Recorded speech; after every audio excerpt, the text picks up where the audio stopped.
टोंक से इस वक्त बड़ी खबर है। गलोद घाट पर निर्माणाधीन पुल का हिस्सा टूटकर नीचे गिरा है। आंधी और तेज हवाओं के चलते पुल का यह हिस्सा गिरा है। गनीमत रही कि कोई बड़ा हादसा नहीं हुआ। पुल का हिस्सा नीचे गिरने से उठे निर्माण की गुणवत्ता पर भी सवाल। करीब 135 करोड़ रुपए की लागत से 2 किलोमीटर लंबे पुल का निर्माण हुआ। पुल का हिस्सा गिरने के बाद मौके पर पहुंचे ठेका फर्म से जुड़े कर्मचारी। अब सवाल इसके निर्माण को लेकर उठ रहा है, गुणवत्ता पर सवाल उठ रहा है। बड़ी खबर टोंक से है। ये तस्वीरें भी आप देख सकते हैं। गलोद घाट पर निर्माणाधीन पुल का हिस्सा टूटकर नीचे गिरा है। आंधी और तेज हवाओं के चलते ही पुल का यह हिस्सा गिरा। गनीमत रही कि कोई बड़ा हादसा नहीं हुआ।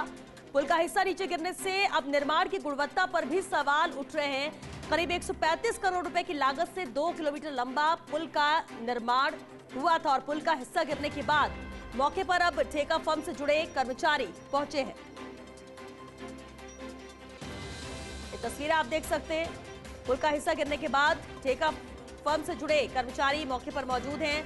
संवाददाता वजाहत हमारे साथ जुड़ चुके हैं। वजाहत, गनीमत रही कि कोई हताहत नहीं हुआ, कोई इसकी जद में नहीं आया, लेकिन अब सवाल उठ रहे हैं इसके निर्माण को लेकर, गुणवत्ता को लेकर। जी बिल्कुल श्वेता, मैं आपको बताना चाहूंगा करीब 135 करोड़ की लागत से ये गलोद पुल का निर्माण सार्वजनिक निर्माण विभाग की ओर से किया जा रहा है। 2 किलोमीटर ये लंबा पुल है जिसकी चौड़ाई करीब 10 किलोमीटर रखी जाएगी। मई 2024 तक इसको पूरा करना है। करीब 50 से 60% यहाँ काम पूरा हो चुका है, लेकिन बड़ी लापरवाही है। काम जो गुणवत्तापूर्ण काम होना चाहिए था, कहीं ना कहीं सवाल उठ रहे हैं अब, क्योंकि जिस तरीके की आंधी यहाँ पर आई टोंक में, उसके बाद ये जो हिस्सा था पिलर पर रखा हुआ ये टूटकर नीचे गिर गया। हालांकि जिस वक्त ये हिस्सा टूटकर नीचे गिरा उस समय वहाँ कोई मौजूद नहीं था, नहीं तो एक बड़ा हादसा हो सकता था। अक्सर नीचे से लोगों की आवाजाही यहाँ पर रहती है। नदी है, मछली के जो शिकारी हैं वो भी यहाँ आते हैं और ग्रामीण की भी चहलकदमी यहाँ पर रहती है। लेकिन जिस तरीके से मौसम बिगड़ा हुआ था और शाम ढल रही थी, तो इसकी वजह से गनीमत ये कि लोग यहाँ पर मौजूद नहीं थे, नहीं तो एक बड़ा हादसा यहाँ पर हो सकता था। लेकिन अब कार्रवाई क्या की जा रही है इसके बाद? वजाहत।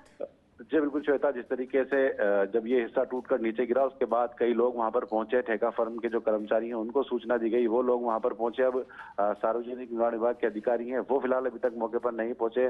जब वो पूरे वहां पर पहुंचेंगे मौके पर तो पूरी रिपोर्ट जुटाई जाएगी कि आखिर कहाँ लापरवाही रही, क्योंकि जितनी तेज आंधी थी उसको देखकर ये अंदाजा नहीं लगाया जा सकता कि कितना बड़ा टनों का जो वजन है उसका हिस्सा टूटकर अगर नीचे गिर जाता है तो कहीं ना कहीं सवाल खड़े होना लाजमी है। जी श्वेता। चलिए, बहुत शुक्रिया वजाहत अख्तर आपका पूरी जानकारी के लिए। तो टोंक से बड़ी खबर और बेहद अहम तस्वीर है जहां इस पुल का एक हिस्सा टूटकर नीचे गिरा है। गनीमत रही कि कोई हताहत नहीं हुआ, कोई इसके जद में नहीं आया। लेकिन अब ये जांच का विषय जरूर है कि 2 किलोमीटर लंबा ये पुल जो निर्माण कार्य चल रहा था, निर्माणाधीन था, कैसे ये गिर गया, यानी गुणवत्ता पर सवाल उठना लाजमी है।